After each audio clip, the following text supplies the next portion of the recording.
Cyber warfare is a bigger threat than nukes in the future. Those were the words of then President APJ Abdul Kalam. This is back in 2009. 7 years later, India's plans of upgrading its cybersecurity architecture have remained in cold storage. Proof of that is CNN-IBN's expose, which we did last night on our show here, on how Pakistan's ISI, the Inter-Services Intelligence, is getting tactical as well as personal information by snooping on Indian defense personnel through a malicious app called Smesh. Now, just a day after that exclusive news break, Google has removed that application from its Play Store. But that expose has also raised several questions on how and why India is unable to protect and deal with such cyber threats. And why a cyber command, an idea that the defense forces have been toying around with for a while now, is perhaps the need of the hour. Pranay Upadhyay with our continuing focus on this story.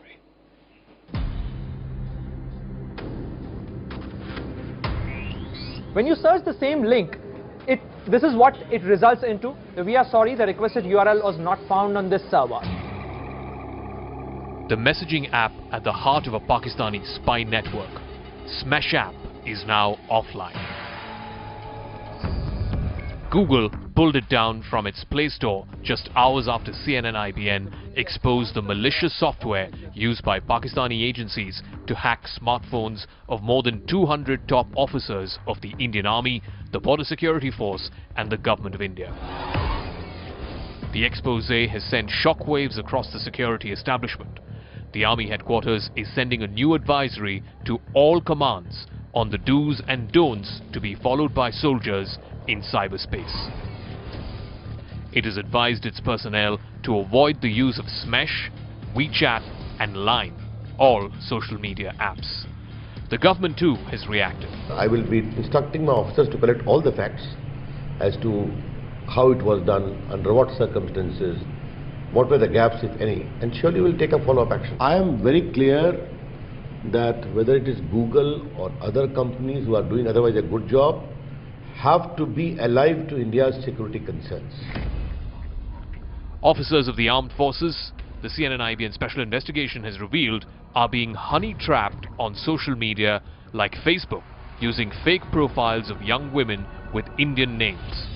The operation takes place in several stages. First, contact is established in the form of friend requests. Once the request is accepted, the cyber spies chat or share messages with the targets and win their trust. Soon they invite them to download Smesh app, a malware disguised as a messaging device. Once downloaded, the officer's smartphone becomes Pakistan's spy. From here on, the officer's phone is virtually remote controlled from a command center across the border. The officer is now under watch 24 hours a day, 60 minutes an hour, every single second of his life. Sounds too simple to be true, doesn't it? Simple it is, but effective too.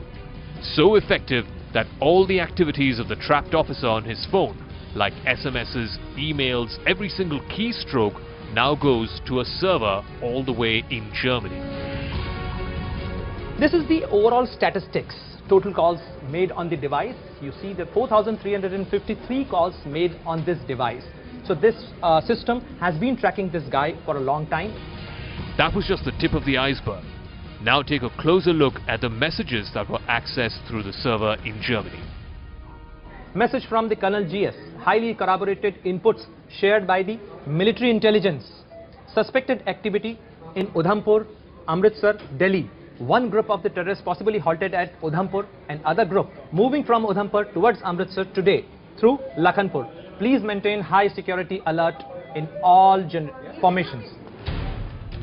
The messages suspected to be accessed by the Pakistani spy command include those of a personal nature like SMSs from family as well as financial transactions.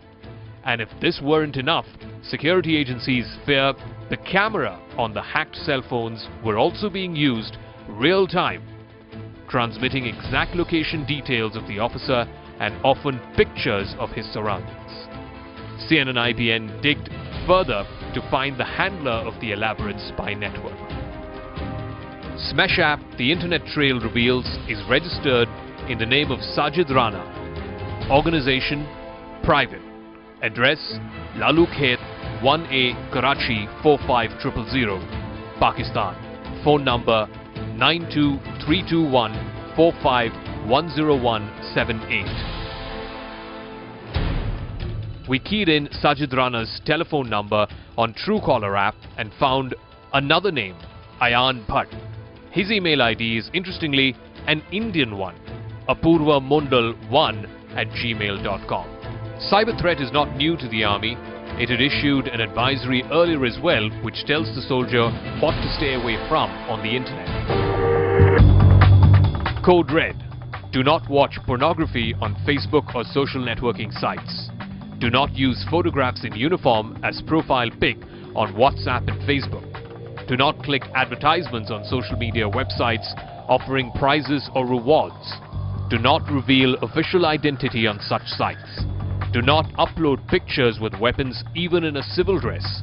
Do not reveal rank or battalion and place of posting. Do not accept friend requests from unknown people. Soldiers' families should not reveal their professions on websites. Background of photographs should not have anything related to the military. Do not save any information related to the military in computers or laptops.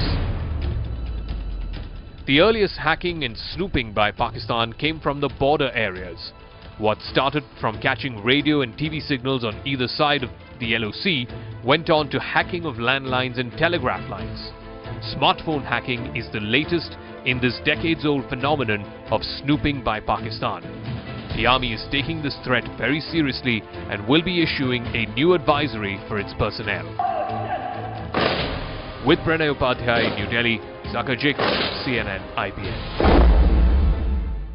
All right, before we open this up to our guest panelists, I want to first go across to Pranay Upadhyay, my colleague who broke this story last night. He's joined by Amit Dubey, who's a national security expert, and they're going to give you a live demonstration of how this works. Amit is going to hack into Pranay's phone so that you, the viewer, gets an idea of how this malicious spyware works in real time. Pranay. Actually, it is very amazing to know and what kind of data we have access there, and to know that how our soldiers are unaware about the usage of the smartphone, how they are falling prey to this entire thing, to understand and to show our viewers that how easier it is to crack a smartphone where you store almost all your data. It's like an open book of your life. So we are joined by here Amit Dubey, who's a cybersecurity expert, and he knows how to crack this thing, and will show. I am giving my phone for his usage, and we want to see that how it is easy to crack that system, to crack and hack this smartphone. So Amit. So hello Pranay, and I took this challenge to hack his phone in less than 2-3 minutes, and this is just to tell you that how easy is it. And before I tell you more about the available open source and softwares and applications, because as we have already covered in the story, there are some very simple scripts that you can use to hack a phone. For example, I'll just send an SMS to Pranay's phone. Pranay, you can just open your phone. Yeah. I just have his number. I'll send an SMS, and there is a hidden link inside. As soon as he clicks that link, a Trojan will get installed in his phone. And within fraction of seconds, his phone will start sending me his phone records, call details, calling data, and images, videos, everything to my cloud or server. And I can show you here that what is there in his phone.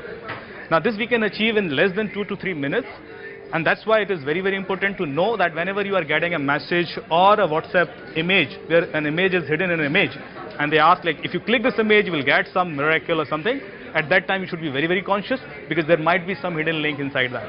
Though you are clicking it just for fun, but it will damage your phone, it will compromise your phone and your information. So let's start it here, and I'll just send an SMS to Pranay. Okay, I'm watching my phone. Yep. So here we go.